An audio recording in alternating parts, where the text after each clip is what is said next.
Welcome to Kenton's videos. Enjoy the video. You start now, confirm the Xyosted dose on the pen and check the expiry. This ensures you get the right medication. Once done, wash your hands to reduce infection risk, then open the package and pull off the cap. Make sure the dose window shows the correct amount and position the pen so the needle will enter perpendicular to the skin. This prevents shallow or deep injections. Take a steady breath. You're ready for the next step. You press the pen tip to the prepared site and apply steady pressure. This ensures full needle engagement.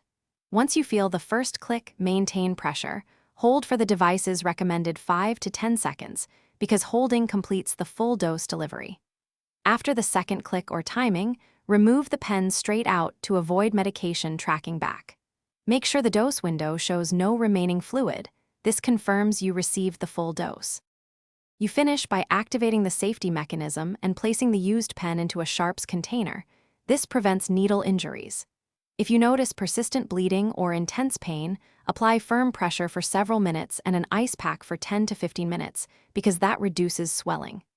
If the dose window still shows fluid or the pen misfired, pause. Do not re-inject without medical advice. Instead, contact your provider. Thanks for watching. Consider subscribing if we helped you.